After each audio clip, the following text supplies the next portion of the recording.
विमान दुर्घटना रे अजितकर मृत्यु हो जाइछि। केवल अजित पवार नुहंती, विमान में जो 3 जण यात्री थिले अजित का समेत एवं 2 जण पायलट थिले समान समस्तंकर मृत्यु हो जाइछि। एवं अजित पवार जो जी थिले आदित्य नेता एवं पावर कॉरिडोर रे महाराष्ट्र पावर कॉरिडोर रे जहाँकर बेस दबदबा रही एवं संभावनामय तांकर करियर थिला। अजित जितेबाला छाड़ी चली जाइछन्ति सेतेबाला महाराष्ट्र मुरबी शून्य होइछि एवं महाराष्ट्र राजनीति रे एक बड़ शून्य स्थान से सृष्टि कर दे जाइछन्ति एवं एभली एक विमान दुर्घटना ये पुणी थे प्रमाणित करिछि जे जीवन और मृत्यु कहाँ हाथ न थाए, केवल उपरवाला हाथ में थाए, भगवान का हाथ में थाए एवं कहार केतबले जीवन सरीजीव, आयुष सरीजीव, बयस सरीबा आगु ये केवल ठाकुर हाथ में थाए बा उपरवालार हाथ में थाए। विधिर विधान किसी अलग रही जितेबाला बारामती को जाउथिले अजित पवार उड़ान भरी मुंबई सेतबले एभली एक आकस्मिक दुर्घटना घटीगला एवं तांकर जीवन चलीगला। किसी प्रतिक्रिया आम आपको शुणाई दौर। महाराष्ट्र के उप मुख्यमंत्री और जमीन से जुड़े हुए जननेता श्रीमान अजित दादा पवार, इनका एक विमान के एक्सीडेंट में बहुत ही दुखद निधन हुआ है। इसकी वार्ता आने के बाद समूचे महाराष्ट्र में बहुत ही दुख का वातावरण तैयार हुआ है। हम सभी के लिए इस प्रकार के जननेता को खोना एक अपरिमित इस प्रकार की हानि है। व्यक्तिगत मेरे लिए वो एक बहुत ही दमदार और दिलदार इस प्रकार के मित्र थे और हम दोनों ने साथ में काफ़ी संघर्ष का काल भी देखा है और अब दृढ़ता के साथ महाराष्ट्र के विकास में जब वो योगदान दे रहे थे और एक बहुत लंबी पारी वो खेलेंगे ऐसी परिस्थिति थी, ऐसे समय उनका निकल जाना, मैं ऐसा मानता हूं कि इसके लिए हमारे पास कोई शब्द भी नहीं है और उनके परिवार पर और उनका जो बृहद परिवार है राष्ट्रवादी कांग्रेस पार्टी, उसके पदाधिकारी कार्यकर्ताओं पर ये जो दुख आया है ये सहना बहुत कठिन है। इस दुख की बेला में हम सब लोग उनके साथ में हैं। अभी जो उनका परिवार है वो जब बारामती पहुंचेगा उसके बाद उनसे चर्चा करके आगे की सारी चीज़ें ज्ञात की जाएगी। मैं उप मुख्यमंत्री एकनाथ जी शिंदे, हम सभी लोग अभी कुछ समय में बारामती जाएंगे और उसके बाद आगे की चीज़ें आप तक हम पहुंचाएंगे। सुबह मैंने आदरणीय प्रधानमंत्री जी को और आदरणीय गृह मंत्री जी को इसकी पूरी जानकारी दी। उन्होंने भी इस घटना पर बहुत दुख व्यक्त किया है। सभी लोग एक प्रकार से शॉक में हैं। ये देवेंद्र फडणवीस प्रतिक्रिया आपण शुणुले से जहाँ कहते जे जड़े दमदार एवं दिलदार मित्रों को मो हरई देछि एवं एभली जननेता को हराइबा आम पई बड़ क्षति एवं आम दुहे मिसी संघर्ष भी देखीचु एवं एक बड़ संभावना लंबा पारी से खेली थांते एभली संभावना तांको सामने थिला, किंतु ता पूर्व से चली जाइछन्ति। आम सहित अधिक आलोचना करबा पई राकेश तिवारी वरिष्ठ सांबादिक रहिछन्ति। राकेश जी, आपका स्वागत है कनक न्यूज पर ओडिशा में। हम आपसे ये जानना चाहेंगे कि अभी बेहद दुखद घड़ी है हम सब के लिए, भारत की राजनीति के लिए। हम अभी प्रतिक्रिया सुन रहे थे देवेंद्र फडणवीस जी का। वो कह रहे थे कि एक दमदार और दिलदार मित्र मैंने खो दिया, और उन दोनों की केमिस्ट्री हमने मीडिया में भी बहुत बार देखा है।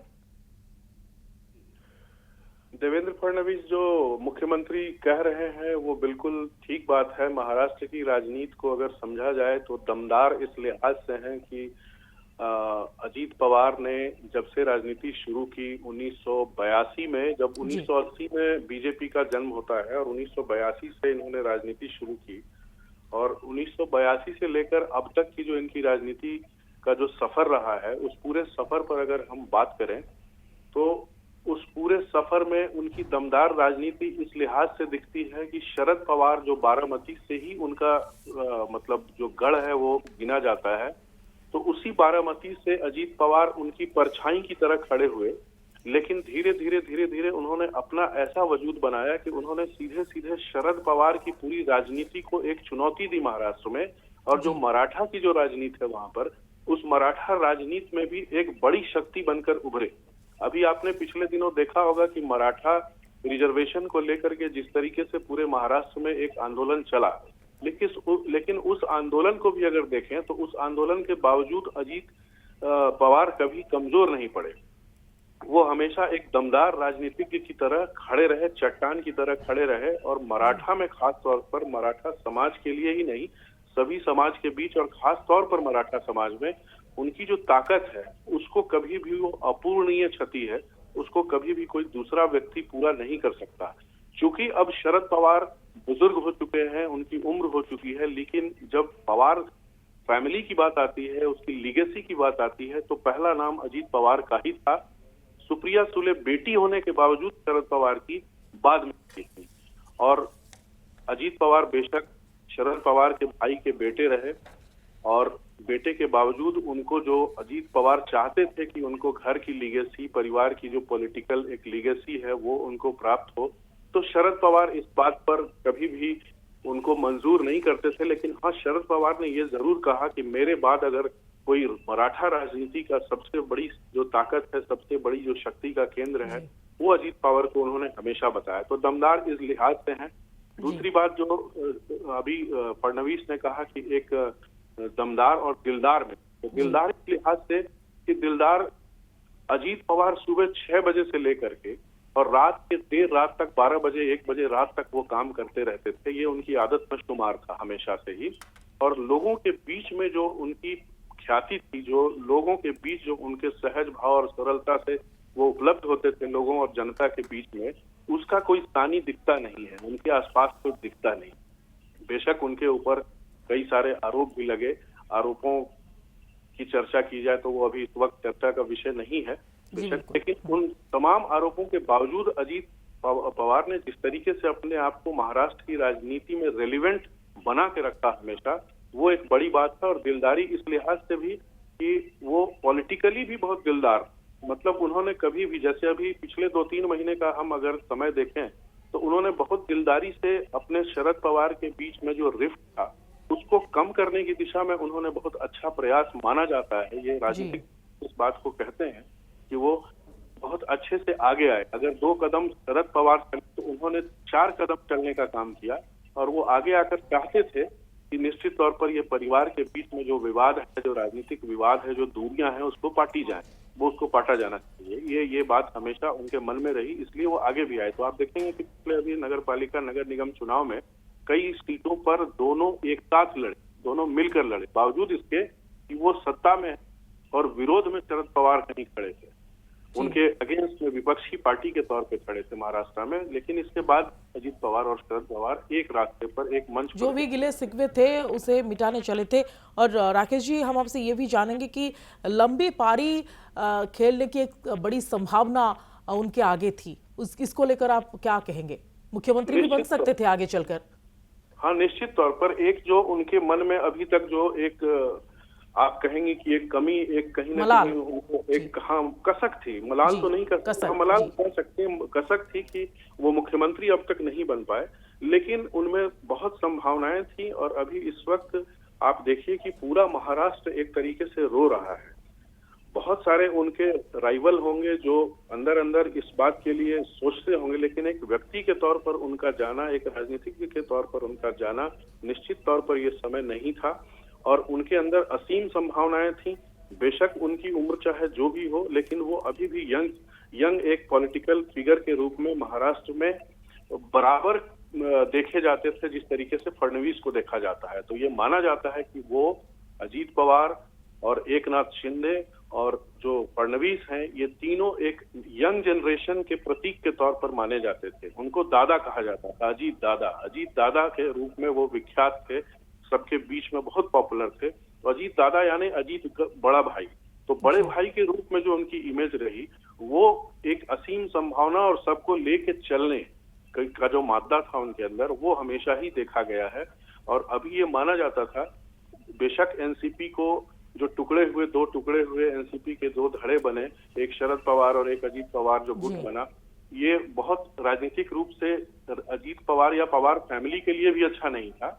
लेकिन अब वो संभावना कहीं ना कहीं दिख रही थी कि दोनों पवार एक साथ आते और फिर से पवार की जो डायनेस्टी है, जो उनकी अपनी जो एक लीगेसी है, उसको आगे बढ़ाने में ये दोनों हो सकता था कि शरद पवार के बाद। और इसमें बहन सुप्रिया सुले को भी कोई उनको दिक्कत नहीं थी। सुप्रिया सुले भी ये हमेशा अजीत दादा को उन्होंने आगे रखा, कभी ये नहीं कहा, उनका विरोध नहीं किया, हर मौके पर मिले, दिवाली साथ मनाई और बाकी वो जो भी उनका जो होता था, जो भी ओकेजन होते थे उसमें वो साथ आते थे। तो ये दिखता था कहीं ना कहीं कि ये लोग एक ही हैं, विचारधारा के तौर पर अलग अलग है थोड़ा सा। तो वो लाइन अलग होते हुए भी कहीं ना कहीं जाके मिलते थे। तो ये एक अच्छी बात थी।